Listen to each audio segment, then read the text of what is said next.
What's up, y'all? I'm Alan Hain, the Lawn Care Nut, and I want to thank you for joining me for yet another episode of Lawns Across America. Today is February 16th, 2022. The lawn care season is kicking off, and today I'm interviewing an agricultural economist talking about why are fertilizer prices so high. Now, some of you may think, well, that's not a subject that I really want to touch on, but the thing about it is this agricultural economist is also an avid DIYer who loves to throw down. Before we get into the podcast, though, I want to remind you that the Yard Mastery app has been updated. Log in and check it out. Look at the hamburger menu in the top left. Click that and go under Lawn Settings. Be some new goodies there for you. All granular or an all liquid option. Check it out. The Yard Mastery app. Find it in your favorite app store. Now let's get into it. Hey, how y'all doing? Welcome back to another podcast. Thanks for joining me. This is middle of February. And, across the country, we are definitely starting to see things pick up. Just as I look across not only the groups like on Facebook and stuff, but also obviously as I look at the trends and sales and things like that, definitely a lot of folks, you're coming into your season. Lots of prodiamine now going out, people putting down their pre-emergence. I was just talking to my dad. He's in the mountains of western North Carolina. He is definitely ready to put down his pre-emergence. Send him a couple 2-3 bags over there. And, so it's getting there, and I can feel it. We call it getting the fire in your belly. I know that's kind of coming up. But before we got into that, the rapid-fire question-type podcasts, which are definitely coming, I wanted to go ahead and explore another topic. And with that, I've been, obviously you guys have been hearing, I've been hearing, everybody talks about the way the economy is and how things are more expensive right now. And with that, one of the things that affects us directly as DIYers and affects me as a small business owner is the price of fertilizer, specifically nitrogen, but essentially, everybody's saying, oh, the price of fertilizer is going up. There's going to be shortages of fertilizer, all kind of crazy things, right, that you're hearing. I will tell you that as a small business here in Florida, we're only established in 2018. I'm not concerned. We have plenty of supply here. We have negotiated deals with our suppliers, or maybe we're just nice people and they like us. But, while things are tough, it's not anything we can't make it through. So we're just rolling with it. I guess that's one of the advantages to being a small business. I don't answer to a board. I don't answer to, a board or shareholders or anything. So, if I want to take a little or no profit for the next 6 or 8 months to weather the storm so we don't have to do anything crazy, well, we can do that. That's, again, it's bobbing and weaving is what that's all about. So anyway, not to harp too much on that. I love talking business, and you may see a little bit more business stuff coming up here in the podcast, but maybe not in a way you're expecting, maybe more of an encouraging way. But the long and the short of all that is I did want to go ahead and have an interview with somebody that knows a lot more than me about this subject, because a lot of what I learn on the subject, a lot of what I learn is why are the fertilizer prices high? A lot of what I get is from people trying to sell me fertilizer or who are already selling me fertilizer and justifying why their prices are higher. And so I never know what exactly to believe. So I started looking for an economist. I'm like, I want to talk to somebody that's an economist who can tell me why fertilizer prices are high, when are they coming down, this and this and that. I start looking around, and lo and behold, in our Florida Lawn Care Nuts group, I find Sam Einson. Sam is a guy that loves lawn care. He actually has a paspalum lawn. He also has some zoysia. We're going to talk more about his paspalum down the road, because what's happened is I found Sam, said, hey, man, let's hook up. Let's get you on the podcast, and I want to talk to you about his credentials here in a minute. But in the meantime, while we're setting all up, we've started talking a lot. We became friends. We talked about other things, and it's just become cool that way. And one of the things he loves to talk about is his paspalum. So we will, which to me, paspalum is just like Bahia grass. But we'll see if anybody can convince me any different. So that will be something later on. It's just so cool when you get out, reach out and try to learn new things, how many avenues you go down and other things you get to learn about and be curious about. But anyway, with that, Sam is an agricultural economist. I'm just going to read you some of his credentials here, so you know who we're going to be talking to, and then basically this podcast is a conversation that we had, which I don't know. I'll just tell you in the podcast what you're about to hear. I didn't understand a lot of what he said as he was saying it, because I'm trying to process a lot of information, and it's hard to do that and also keep the conversation flowing or get ready to ask another question that's relevant. So that was challenging. As I rewatched this, I was like, oh, that's what he meant there. So there's a whole nother level we could go on this. I look forward to seeing what comments we get on YouTube about it. But anyway, let me just tell you about Sam Einson here. So Sam has a master's degree in food and resource economics from the University of Florida. Go Gators. All right, so that's the first credential. I don't know anything about. I have no credentials in my life. I don't. So I don't even know how to read credentials the proper way. I don't know how to honor people in their credentials, but I know a master's degree in that's hardcore, man. That takes a lot of work, especially in food and resource economics. That's a lot of math, my friend. Okay. By the way, I love economics. I don't like math, but I like the way you have to think as an economist, the way your mind gets used. So, okay, here's what else. So Sam has, in his professional career, he has worked on a cattle farm doing analysis there. Pretty cool. A lot of people don't know Florida's a big cattle state. Everybody thinks about citrus, but huge cattle state. He has also worked for the U.S. Department of Agriculture and Rural Development. The Rural Development Agency of the USDA is responsible for the economic and social development of rural American communities. So what you're going to find is when you listen to him talk, you will see that he does have a vested interest in these communities and their food security. You'll see him mention that a lot, and that's because of some of this work that he's done, I'm sure. Then he's also at the University of Florida. He did some research work. He was a graduate research assistant at one point, working for an agricultural economist there. He did a lot of cool work with tomatoes and looking at how that, I guess tomatoes are a commodity, and he was looking at how I don't know. He worked on tomato stuff. Sorry, Sam. Anyway, I told you guys, I don't know how to, this is all a lot of really awesome stuff to me is what this is. And currently he works for the U.S. Treasury Department and does a lot of debt management. He's an interdisciplinary economist. So, and he works in debt management services. So really, smart, you'll see, smart people are very fun to talk to, especially when you're somebody like me that can't think on their level. It's always challenging and interesting. And I don't know, you can tell I really enjoyed the conversation. So with that, I want to make one thing clear.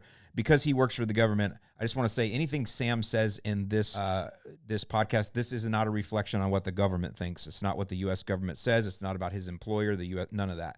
The U.S. Treasury, none of that. This is just Sam.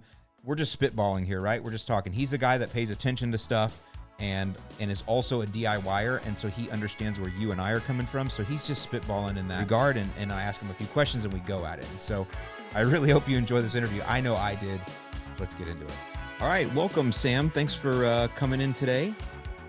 And I'm really happy to have you here. And we're just going to jump right into it. So, the biggest reason I actually sought you out, and not you personally, for everybody watching, I found Sam via our Florida Lawn Care Nuts group. I'm looking for an economist. He had commented on one of my he had commented on something I put down, and I was like, wow, this guy's pretty cool. He's very interesting, blah, blah, blah. So I reached out to him, found out he's an economist. So I actually was looking to talk to an economist because I'm hearing about all of these fertilizer prices going up. I say hearing, I'm actually feeling it. So fertilizer prices have gone up. There's all kind of different reasons why that may be. And I was trying to sort out the truth behind it, because a lot of times when people are talking to me about why fertilizer prices are going up, they're also people who sell me things. And so there's a little bit of a different skew there. So I wanted to find somebody that was unbiased, that wasn't trying to sell me anything. And I actually found somebody that actually is one of our customers, but is a qualified in this regard. And so here we are today talking about that. So Sam, I guess the first thing is, let's just talk about just in general, I guess, what makes fertilizer prices what they are, because we're just lawn guys down here. We seem to be the bottom of the barrel. We seem to be the end point. Seems to be there's a lot of people that get their piece of the pie first. So I don't understand how it all works. So maybe you want to just kind of give us an idea of just how fertilizer in this country works in general. Sure. We are, like you said, last to the trough. We get fed last. We are tiny eaters compared to the big boys. Biggest boy being corn. Corn represents 50% or so of nitrogen and fertilizer use in general in the United States. We have something like 11% going to wheat and 10% going to soy.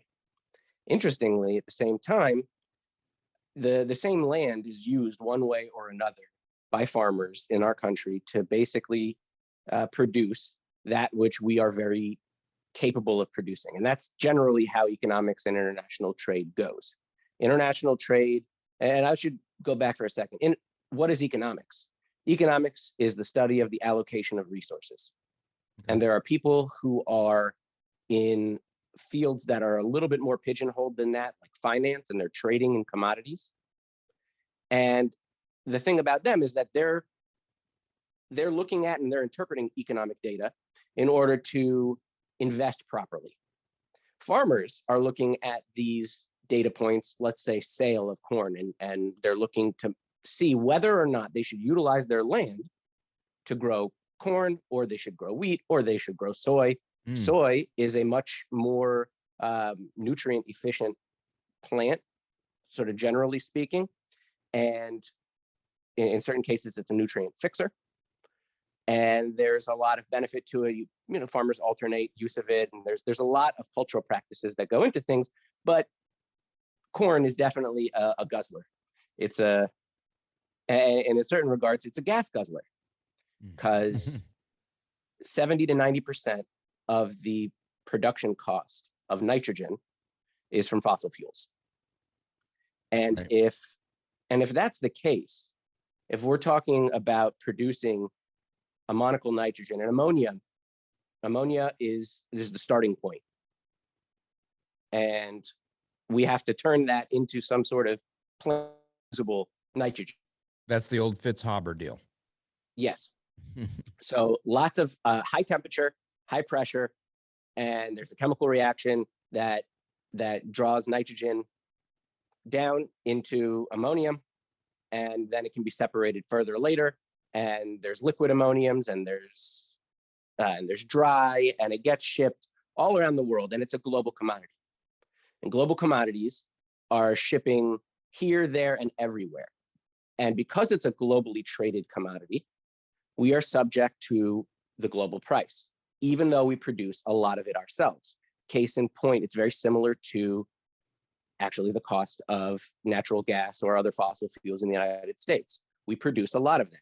How much we bring to the global market can have a little bit of an effect on price, but we're actually the second largest producer of nitrogen in the world after China at about 25%. We're somewhere, I think, around 14%, if memory serves. I might be wrong on that exact number, but we actually use more than we produce. We bring in somewhere between 30 and 60% of the nitrogen that we use, and we're not making it in the United States. So we are very much. Let me summarize here, because I want to make sure that, because you and I have been talking a lot before this, so I'm following, but I want to make sure I summarize so the audience can follow too. So we got on the track of nitrogen.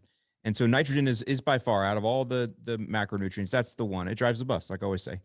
Corn is the largest consumer of that nitrogen in our country. And when you say produce nitrogen, we're talking about synthetic nitrogen, everyone. So, and that is done by a process. And so you're saying, Sam, that we're not nitrogen. What do they say? What do they try to do with oil? We want to be oil independent. Right? So we are not nitrogen independent, which seems to me might be just as important as being oil independent. I don't know. But okay, so we can't make enough synthetic nitrogen for our own needs, so we're importing it. And so how are we getting to the point where, for example, what I'm seeing, because you're right, I'm the bottom of I'm the end point here. I'm the lawn guy.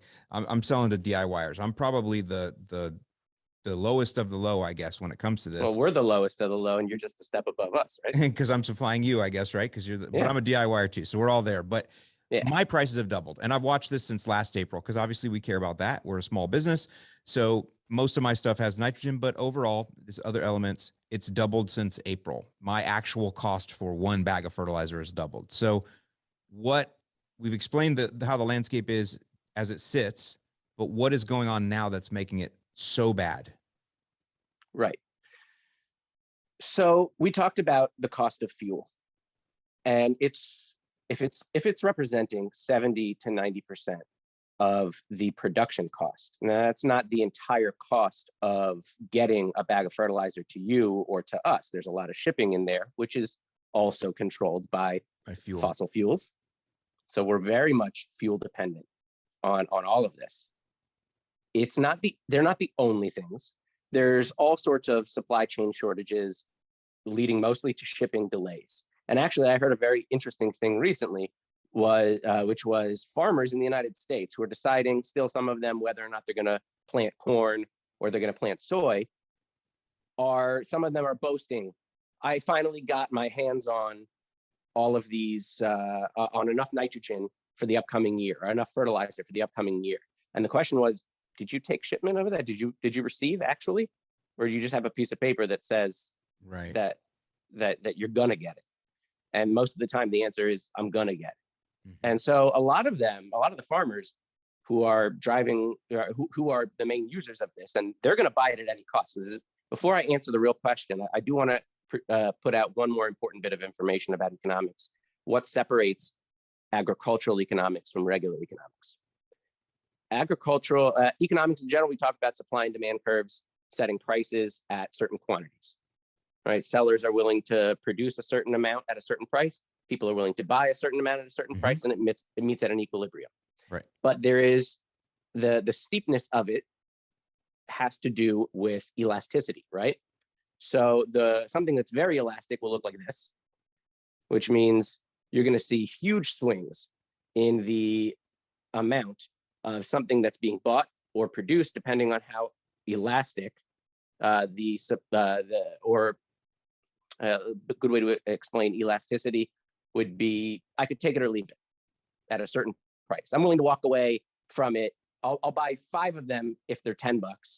I'll buy 20 of them if they're $5. And it fluctuates like that. Insulin, for those who are diabetic, is very price inelastic. You'll buy it at any price. Right, because you have to have it. Right. Okay. So that's inelasticity. We have to eat in our country. We have to eat around the world, and our population is now very, very large. And actually, nitrogen and the production of synthetic nitrogen is one of the leading causes of that. I mean, we were able to feed a lot larger group of people, and there's a lot of books you can read about that. Mm-hmm. But supply is also inelastic. Farmers got to produce. They have to produce something. They have to produce for us. They have land, and they've got all of this farm equipment that they're invested in, or they have nothing else really to do. Someone's got to do it, and it's not going to come from anywhere else. And when you grow stuff, it's going to grow. Even if you don't do something, you just put seed down, you'll get a yield. It might be lower because you're using little to no nitrogen or whatever. Mm-hmm. You'll get something, and someone's going to want to buy it. So we have a very interesting dynamic between supply and demand that goes on. So just putting that out there real quick before I answer the question. And the question was, what exactly is pushing up these prices? So, like we said, biggest answer to that question, I know some people might disagree with me, and that's totally fine, is fuel. And there's a lot of political stuff that goes along with fuel production, right? The EU is paying the highest price around the world for their natural gas. Natural gas is directly correlated with the cost of our fertilizers, and we can get into potash also. Our potassium, right, the K at the end of our NPK analysis, is coming mostly from Canada, Belarus, which we will no longer take shipments from, and Russia, who is now, we have a delicate relationship with at this moment. Mm-hmm. And so they control our potassium. So where are we going to get it from? And potassium is actually not publicly traded the way that others are. It's private contracts in a lot of cases for companies like Yara and other major producers around the world, and people who are bringing things. But we don't actually get a whole lot of it in the U.S. So that's a big one, and so it's very heavily politically driven. So prices on potassium would be up, not necessarily for any other reason except that we just don't have our own, and so the stuff we've been getting from wherever is costing more to get. It's costing more to get. There's a shortage. We're importing. Anytime that there's a shortage, anytime you're dependent on something, there's a shortage of it. Like we talked about, supply and demand, the price is going to go up. But our farmers need it, and they need it almost at any price. I mean, there's a food security thing that's happening, in terms of USDA type establishments, making sure that our farmers don't become poor, because we saw what happened after the Dust Bowl. The USDA was established in response to the Dust Bowl, and farmers went broke. Farmers weren't producing. Their land wasn't producing. People weren't buying. There was tremendous food shortages. And, my grandfather, many people's fathers, Some people are old enough to remember. They're very, very old now, but they can remember standing in line waiting for their allotment of food in the United States. And we eat like fat cats. I mean, I got a belly. It's a very fortunate problem to have. So then we were back on nitrogen. So the fuel to produce the nitrogen, because again, it takes a lot of heat in that, the fuel to produce is up, and then also just the cost to import in general. Is that the two things driving nitrogen? And the political environment. There are tariffs that get added. There's a lot that goes on in terms of the international trade. So one of the things that countries that produce a lot of something are going to do when there's a shortage of something, generally speaking, is they're going to keep most of it for themselves. So China said, you guys need our urea. Well, we also need urea. We're going to keep our urea. Well, urea is the main synthetic nitrogen that we use. That's what's going into Yard Mastery products. A lot of that, like we said, up to 60% of it's coming from possibly China or India or some other places. India itself also, they've been a little bit wishy-washy politically. They've said, okay, we're going to subsidize because they're growing a lot of rice. They're eating a lot of rice and wheat, and they're a very populous country. Their farmers need nitrogen to feed the population. And so when a government sees that, they're going to say, oh boy, we better step in and help here. So we're going to subsidize it, meaning we're going to keep the costs high. They'll come in because they have to, because it's inelastic. They're going to go in and they're going to buy, just like insulin, you're going to buy it at any price. Because they have to feed people. We have to feed people. We have to feed people world over, year round. Everyone's got to eat, and there's nearly 8 billion of us. So it's complicated. Yes, fuel, a lot of geopolitical stuff, and then there's dumping, right? People get freaked out, enraged when they hear that sometimes we produce too much of something, or we will actually restrict the supply of something in order to push the prices up enough in order to give our farmers adequate prices and enough profit to keep them going, because we have to protect our farmers, right? Who's we? The United States, the country, every country, every government, the people, you and I. So that's right. So there's certain laws put in place to protect farmers. I understand, to make sure their prices. Yeah, I get that. Okay. So we have to make sure that they get a certain fair price for their commodities, because we need it for our food. Yep. And we saw what happened. We don't want to be waiting in line to get our tiny little allotment. Please, sir, may I have some more? Yep. So dumping is this fun thing where we got a lot of something. Another country needs it. Look at the poor people of such and such a country. Their farmers over there, they produce the same thing, but the prices are just astronomical. We have to feed these starving people in country XYZ. We have a lot of it left over. We could sell it very cheaply. We could give it to them. We could fly it over and just, airdrop it to feed their starving population. But what is that going to do? It's going to dump the price. Yeah, and it hurts the local farmer really badly. And it's going to put them out of business. So there are fierce anti-dumping laws in the international trade community and global economics. So you have protectionism on one hand, like China, making sure that its urea production is, they're protecting their urea producers because they know how important it is, and they're keeping it for themselves mostly. They'll make sure they get fed first. It's theirs. Understandable. Yep. And then they're not able to dump it. And even at the same time, I think there was recently a report that USDA, I think, one of the USDA sub-agencies is upset about dumping nitrogen. So they're not just doing it with crops. They'll dump nitrogen. Yeah. So that could be used as a tool of political. You could use that as a tool to hurt a country if you wanted to. It's not about, I always think of the charitable side of it, right? Like, sure, let's give all this to this country that needs it, and it ends up hurting them. I've seen that happen. But also you could use it to inject something into a country to make them unstable in a way that would cause problems. Yeah. And whoever knew that our nitrogen that we want to turn our grass green could be used in such a way. I mean, I never thought it. Like, it's so evil. I'm not saying it's not always that way, but I never thought it could be that way. Like, that's crazy. It could be. I mean, and it could be used to control, and a lot of things also, you look at food supply. Our food supply, we talked about being driven by fertilizer, which is being driven by the production of fossil fuels and the use of fossil fuels.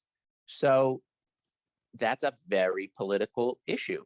Sure, just in general, understood. Yeah. Our global food security, the United States food security, let's think about ourselves for a second.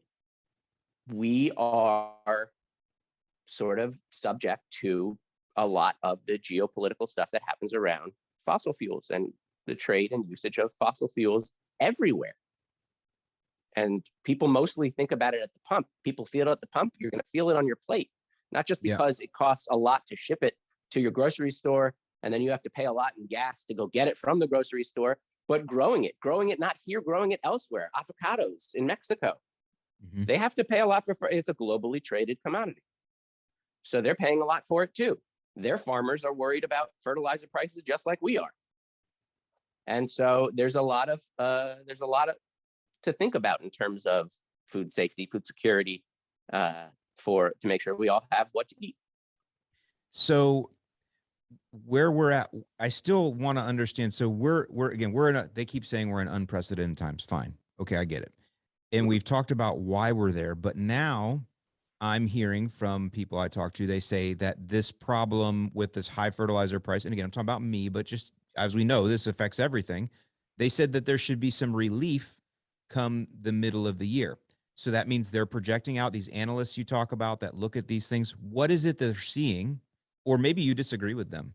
So what is it they think they're seeing that may bring the prices down come the middle of the year? And what is your take? So I agree with them. I mean, nothing holds forever. And you can look at the past as a predictor of the future. So prices are not unprecedentedly high. In 2008, we had huge spikes. In the 1980s, we had some huge spikes. And when we see things spike, they do eventually come down. All right, we're talking about inflation right now. And inflation also, by the way, has a lot to do with things. I don't think quite as much, because all the other things that we're talking about are just bigger, and not everything feels. We talk about a 6 or 7% inflation rate. That's overall out of a consumer price index of a basket of goods people are typically buying. Right, that's also an Economist figure. But things are the price of things as we have them. You have to restart me on the question. I'm sorry. Yeah, no, it's okay. To tangential points in my mind and got no, there. It's good. I love it. This is one of the problems with being a highly intelligent person. You have so much you have to get out. Your physical mouth can't keep up with it. I love that, bro. So, and just for the audience listening, we've had other conversations about so many other crazy, wild, wonderful, beautiful things. So just anyway, so what I'm saying is that people are saying the prices are going to come down in the middle of the year. So they're seeing something. Right. What is it they think they're seeing that would, because we're in this terrible time, as everybody's saying, unprecedented times, what's going to make the price come down that they're seeing? Prices go up, prices come down. The thing I was talking about with inflation is the fact that there is this unnatural force called deflation. It happens after a tank of a stock market, or it happens after a heavy recession or a depression, which is tracked and determined by negative or slowed economic growth, according to GDP. That's how the terms are generally used. But there are idiosyncrasies and things that make them unique, just like the Great Recession of 2008. And so what they're looking at is the past as a predictor of the future. That's one thing. So what goes up eventually will come down. Maybe not quite where it was, but things that are globally traded and things that are commodities do tend to deflate in price, generally speaking. I mean, the cost of our iPhones might not go down again. Once they realize that they can get $1,100 for an iPhone. I mean, there's a lot of different things that go into the pricing of an iPhone or a widget I'm picking on Apple here, but any company producing a widget. Here, I made this thing for you. Commodities are very different. Commodities are globally sold. There's fierce competition globally. And that brings into the next point, which is what are they seeing? They're seeing that things are going to loosen up. Chips are going to be produced. Eventually, plants are being assembled right now in the United States to become semiconductor independent, because news to everyone, oh no, we need semiconductor chips and we need these things badly in everything. Mm-hmm. And it's, oh, I can't get tires. Why can't you get tires? Well, I can't bring it because our trucks are out of commission. Our trucks are out of commission because we need this part. This part is a cheap part, but it's produced at a company that needs these chips and they can't get those chips. So you can't get your product because I can't get my tires or this part, and my trucks are out of commission. Add to that the high prices, and there's a shortage in truckers. We need to influence more young people to become truckers. So they're seeing these things starting to level out, though, just in 6 months. Yeah. Some of what you're mentioning are pretty big things, but they're big projects. So not necessarily in 6 months, but things will gradually loosen up. A lot of the geopolitically things, plants and policies plants that are closed and policies that were set to close the export of certain things have time limits on them. Arbitrary. Oh, okay. But there's political things that will ease, and things will flow more freely. You can almost think of it like a bottleneck or traffic. Eventually, the traffic eases. Things ease. It's not going to stay pinched forever. It's unnatural for it to stay clenched forever.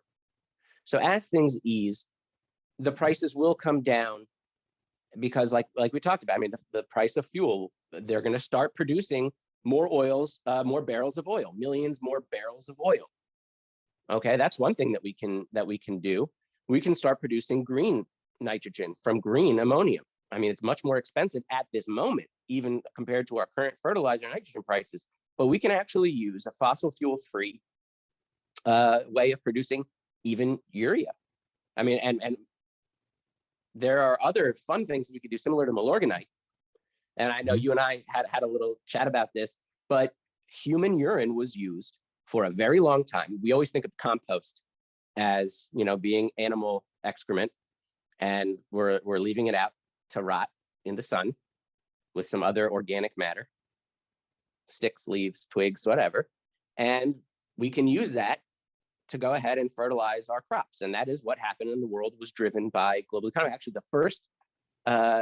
the first agricultural economist in recorded world history is Joseph in Egypt.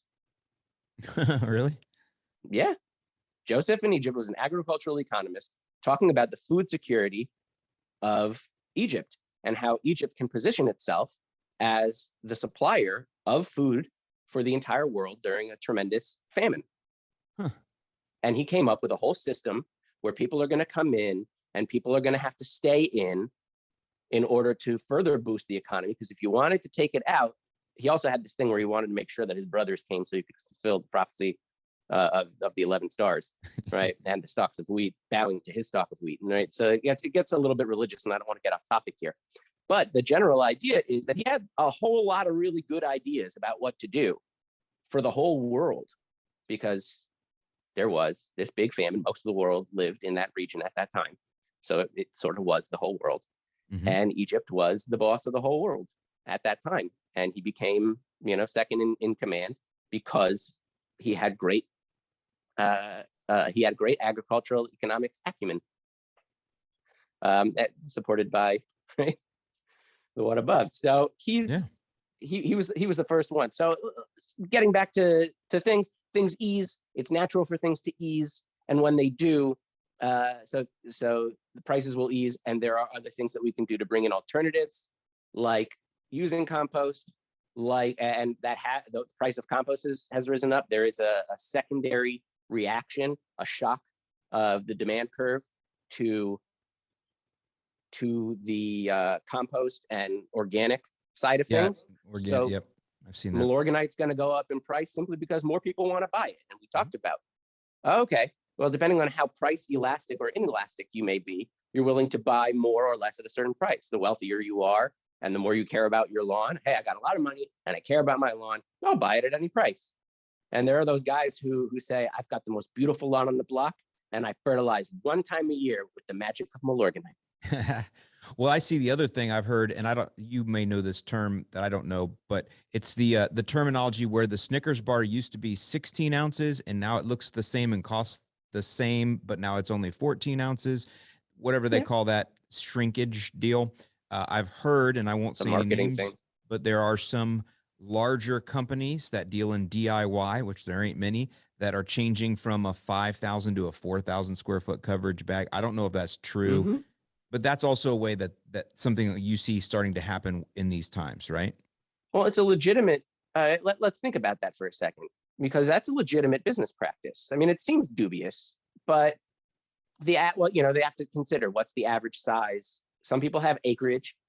A lot of people don't. A lot of people are suburban. I think it's if your brand is built around, though, I think if your brand is built around the size of the bag, plug and play. Anyway, yeah, I get what you're saying. Yeah, it's not dubious. It is what it is, It sort of is what it is. And that's one way that they're trying to keep their price down because they don't want to sticker shock you. They don't want to sticker shock you into thinking poorly of their company. They don't want to sticker shock you. Right. And I guess this is just one of the things, me being a somewhat neutral third party, although I am a fan of Yard Mastery products, I do like the response that my yard gets from your products. I am a big fan because I have Zoysia of the stress blend. I use that as my main fertilizer because it likes it low and slow. Yeah. Nitrogen efficient plants. That's another thing. Nitrogen efficiency. And there's a lot of things that farmers are doing. You mentioned it in your recent thing over at Bethel Farms and sustainable sod production. That there are things that you could do, cover crops, right? Yeah, that you work on the keeping soil, the soil sure. active. You work on the soil. So there's a lot of things that are going to go to keeping our yield up, which is all that really matters. Keep the yield up, but pull the nitrogen input back so that the total cost doesn't inflate. Because we're not just going to feel it on our lawns. The farmers aren't going to feel it. They're going to pass it on to our plates. It's going to hit our paychecks eventually. Yeah, so I like the way you look at it better. You're just saying, yeah, I get it. It's like, look, if we can get a good result with less nitrogen, and that's an economic reason that we get there, that's fine. But overall, it's still good because it's fewer inputs too. So it makes sense. Maybe this will be the driver that not only us, but other people need to go to more of a sustainable, regenerative type strategy. Listen, we've been on that for a while. We don't talk about it in that way, but that's why we use the biostimulants, right? Root growth stimulant, RGS. That's what next is, nitrogen extension. Makes your nitrogen do better. That's why I loved it in the beginning, because I was like, oh, you're going to give me something that makes my nitrogen work better? Well, heck yeah. Well, now, so it works. So yes, if we can get away with less nitrogen, and we can use these biostimulants to still get the same results, which again, we've been doing, we just don't talk about it that way, then sure, I think that's awesome. So there you go. I hope you guys enjoyed that. I want to say one thing. There's a lot of terms in there that I have been studying and trying to learn, understand the concept of elasticity and these. I mean, it's really fun stuff. It's interesting to just to expand your mind a little bit.